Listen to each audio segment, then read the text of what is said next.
குரு பூர்ணிமாவை முன்னிட்டு திருச்சி அம்மா மண்டபம் காவிரிப்படித்துறையில் சிவனடியார்கள் மற்றும் சித்தர் பெருமக்கள் பங்கேற்று காவிரி தாய்க்கு ஆரத்தி எடுத்து வழிபாடு செய்தனர். ஒவ்வொரு ஆண்டும் ஆஷாட மாதத்தில் வரும் பௌர்ணமி திதியை குருபூர்ணிமா என கொண்டாடப்படுகின்றது. இந்து மதம், புத்த மற்றும் சமண மதத்தில் குருவை போற்றும் விதமாக கொண்டாடப்படும் குரு பூர்ணிமாவை முன்னிட்டு இந்நாளில் உலக சித்தர்கள் சர்வசமய கூட்டமைப்பு மற்றும் சிவனடியார்கள் சார்பில் திருச்சி அம்மா மண்டபம் காவிரிப்படித்துறையில் பூமியை வளம் கொழிக்க வைத்து மக்களை வாழ வைக்கும் காவிரி தாயை வணங்கி ஆரத்தி வைபவம் நடைபெற்றது. உலக சித்தர்கள் சர்வசமய கூட்டமைப்பின் தலைவர் சிவயோகி அனுகூலநாதர் ராஜசேகரனடிகளார் தலைமையில் தொழிலதிபர் பெரியதம்பி, சிவனடியார்கள், சித்தர் பெருமக்கள் மற்றும் காவிரி ஆரத்தி குழுவினர் அனைவரும் ஒன்று சேர்ந்து சிவபுராணம், பஞ்சபுராணம் பாடியும் நீரை போற்றும் பதிகம்பாடி வழிபாடு செய்ததுடன் காவிரி தாய்க்கு ஆரத்தி எடுத்து காவிரி எண்ணெய்க்கு மலர் தூவியும் அனைவரும் காவிரி தாயை வழிபாடு செய்தனர். இந்த நிகழ்வில் ஈசான உமாபதி சிவம் ஐயா, சைவ நெறியாளர் பார்த்திபன், கலை செல்வி அடியார், சிவ திருத்தொண்டர் கலைமதி அடியார், அம்மா மண்டபம் ஐயப்பன், ரோஸ்லின் மேரி உள்ளிட்ட அடியார்கள் திரளாக கலந்து கொண்டனர்.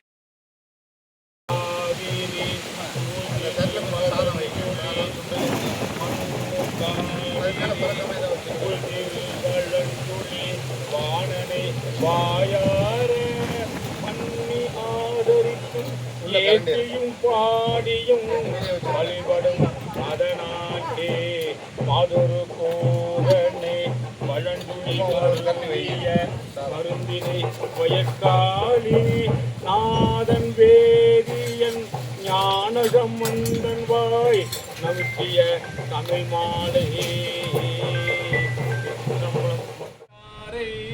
நல்லார் பரவ படுவான் காழி ஞான சம்பந்தன் சொல்லால் மலிந்த பாடலான பத்தும் இவை கற்று வல்லார் எல்லாம்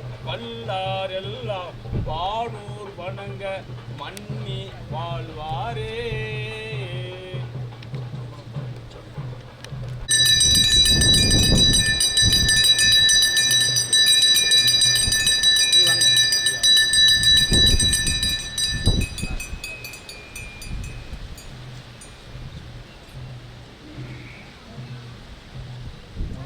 ஆற்றுல போட்டுருவாங்கய்யா.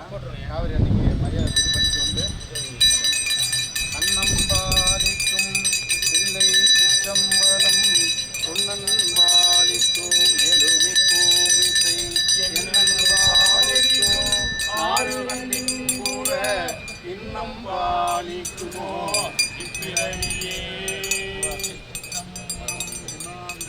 போற்றி நாட்டவர்க்கும் போற்றி நாட்டவர்க்கு இறைவா போற்றி, காவாய் கனகதிரலே போற்றி, கைலை மலையானே போற்றி போற்றி. அன்னைக்கு ஜெய், காவிரி அன்னைக்கு ஜெய், காவிரி மாதாக்கு ஜெய், காவிரி மாதாக்கு ஜெய், ஸ்ரீரங்கம் அரங்கநாத பெருமானுக்கு ஜெய், ஸ்ரீரங்கம் அரங்கநாத பெருமானுக்கு ஜெய், உச்சி பிள்ளையாருக்கு, சமயபுரம் மாரி அம்மனுக்கு, திரு ஆணைக்கால் முருகனுக்கு, எம்பெருமான் முருகனுக்கு, காவிரி தாய்க்கு, காவிரி அன்னைக்கு, பாரத மாதாக்கு, பாரத மாதாக்கு, பாரத மாதாக்கு, வெற்றிவேல் முருகனுக்கு, வெற்றிவேல் முருகனுக்கு, வெற்றிவேல் முருகனுக்கு. பூ யாரும் போடாத பூ வாங்கி பாரத மாதாக்கு, காவிரி அன்னைக்கு.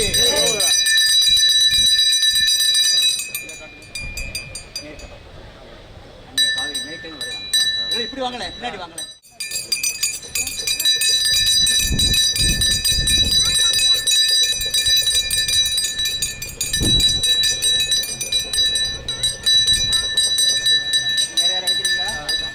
பாரத் மாதாக்கு, காவிரி அன்னைக்கு, வேல் முருகனுக்கு, வேல் முருகனுக்கு, பெருமானுக்கு, மாரி அம்மனுக்கு, ஆனைக்கால் அண்ணனுக்கு, பிள்ளையாருக்கு, காவிரி அன்னைக்கு, காவிரி அன்னைக்கு, வேல் முருகனுக்கு, வேலூர் எம்பெருமான் முருக பெருமானுக்கு,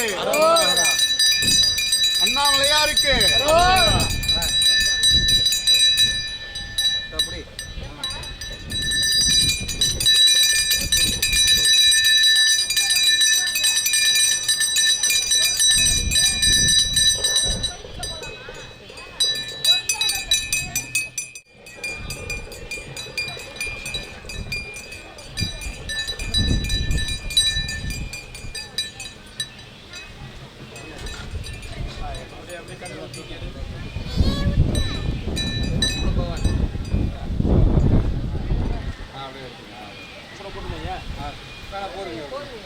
போருங்க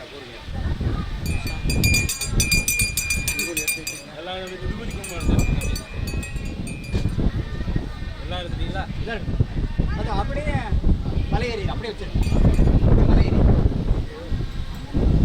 திருச்சிற்றம்பலம். இன்னைக்கு ஆடி பௌர்ணமியை முன்னிட்டு இந்த காவிரி அன்னைக்கு காவிரி ஆர்த்தி காண்பதற்காக அடியார்கள் திருக்கூட்டம் சிவனடியார்கள் சார்பாகவும் உலக சித்தர்கள் சர்வசமய கூட்டமைப்பு சார்பாகவும் இங்கே வந்திருந்து காவிரி அன்னைக்கு ஆர்த்தியும் வழிபாடும் செய்துள்ளோம். காரணம் என்னென்னு கேட்டிங்கன்னா, தொடர்ந்து ஒவ்வொரு பௌர்ணமிக்கும் இங்கே வந்து இந்த காவிரி ஆர்த்தியை ஓராண்டுக்கும் மேலாக இந்த விழாவினை நமக்கு சாதித்து கொடுத்துள்ள காவிரி அன்னைக்கும் அரங்கநாத பெருமானுக்கும் ஆனைக்கால் அன்னைக்கும் உச்சி பிள்ளையாருக்கும் வயலூர் எம்பெருமான் முருகப்பெருமானுக்கும் அடியார் திருக்கூட்டத்தின் சார்பாக நன்றியினை தெரிவித்து விண்ணப்பத்தை ஏற்றுவித்து அருள்பாலிக்க வேண்டுகிறோம். அடியார் பெருமக்களுக்கும் பொதுமக்களுக்கும் எங்களுடைய திருக்கூட்டத்தின் சார்பாக ஒரு தாழ்மையான வேண்டுகோள். இன்றைக்கி பார்த்திங்கன்னா காவிரி ஆற்றுல கடந்த ஆண்டு நாங்கள் சித்திரை பௌர்ணமி அன்று தொடங்கின இந்த திருவிழாவில் இரு கரையும் புரண்டு தண்ணி ஓடிக்கிட்டு இருந்தது. இன்றைக்கி தண்ணீர் வற்றி போயிட்டது. இன்றைக்கி ஆய்வாளர்கள்லாம் வானிலை அறிக்கையாளர்கள் அறிஞர்கள் சொல்லுவது இந்த ஆண்டு மிகப்பெரிய பஞ்சம், அதாவது ரொம்ப கடுமையான வெப்ப சூழ்நிலைகள் உருவாகக்கூடிய நிலை இருக்குது. அதை வெளிநாட்டில் என்னென்ன நடந்துக்கிட்டு இருக்குங்கிறத நம்ம எல்லாம் பார்க்குறோம். இந்த ஆற்றில் இது வற்றாத ஜீவநதியாக இருக்கணும். ஒவ்வொரு ஆண்டும் தொடர்ந்து இங்கே இந்த இரு கரையிலும் காவிரி பெருக்கெடுத்து ஓடி இந்த விவசாயம் தழைத்தோங்க வேண்டும், தொழில் முறைகள் சிறந்து விளங்க வேண்டும்னு தான் இந்த நம்ம வழிபாட்டை நடத்திக்கிட்டு இருக்கிறோம். அந்த வகையில் பொதுமக்கள் ஆகிய நாம் செய்ய வேண்டிய கடமை நீர்நிலைகளை பாதுகாக்க வேண்டும், இயற்கையை பாதுகாக்கணும். இந்த காவிரி ஆற்றுல வந்து பரிகாரங்கிற பேரில் நீங்கள் போடக்கூடிய இந்த துணிகளை விடுறத முதல்ல நிறுத்துங்க. நாம் செய்யக்கூடிய பாவம் நம்ம பரிகாரம்னு நினச்சி செய்கிற ஒவ்வொன்றும் பாவச் செயலாக தான் இருக்குது. காரணம், இன்றைக்கி காலையில் நீங்கள் எல்லாருமே யூடியூப்பில் எல்லாம் பார்த்துருப்பீங்க, சோஷியல் மீடியாவில் இந்த காவிரி ஆற்றுல தண்ணீர் குறைஞ்சதன் காரணமாகவும் இதில் கழிவுநீர் கலப்பதன் காரணமாகவும் விஷ மருந்துகள் கலப்பதன் காரணமாகவும் அதாவது தண்ணீர் மாசுபட்டு இந்த தண்ணியில் இருந்த மீன்கள் எல்லாமே செத்து மிதக்கின்றது. அது மட்டும் இல்லாத கடையில் இருக்கக்கூடிய இந்த இறைச்சி கழிவுகளை எல்லாம் கொண்டுட்டு வந்து இங்கே கொட்டுறாங்க. இந்த பொதுமக்களும் பக்தர்களும் பரிகாரங்கிற பேரில் அவர்கள் கொண்டு வந்து விடக்கூடிய அந்த கழிவு துணிகளை எல்லாம் காரணமாக இன்றைக்கி ஒரு துர்நாற்றம் வீசுது. இங்கே வந்து நிற்கவே ரொம்ப கஷ்டமாக இருக்குது. இது போன்ற செயல்களை நீங்கள் அனைவரும் நிறுத்த வேண்டும். முதலமைச்சர் என்னுடைய கோரிக்கையை ஏற்று, எங்கள் அனைவருடைய கோரிக்கையை ஏற்று இதற்கு ஒரு தீவிரமான ஒரு தீர்வை எடுக்க வேண்டும் என்பது எங்களுடைய கோரிக்கை. இந்த காவிரி நீரை பாதுகாப்பதும் காவிரியை பாதுகாப்பதும் நம்மளுடைய கடமை. இந்த தண்ணியை தான் நம்ம குடிக்கிறோம். இன்றைக்கி உலகமே தண்ணி பஞ்சம் வந்தாலும் காவிரியில் இந்த திருச்சியிலுக்கு தண்ணி பஞ்சம் வந்ததே கிடையாது. ஆனால் இந்த ஆண்டு எப்படி இருக்குன்னு சொல்ல முடியாது. காவிரி ஆற்றுல தண்ணீர் கரை புரண்டு ஓட வேண்டும், விவசாயம் தழைக்க வேண்டும். டெல்டா மாவட்டத்தில் உள்ள அனைத்து விவசாயிகளும் இந்த காவிரி நீரை நம்பி தான் இருக்கிறாங்க. இன்றைக்கி நம்ம நீருக்காக எவ்வளோ போராடுறோங்கிறது உங்களுக்கு எல்லாருக்குமே தெரியும். தயவு செய்து மீண்டும் உங்களை மன்றாடி கேட்டுக்கொள்கின்றோம்.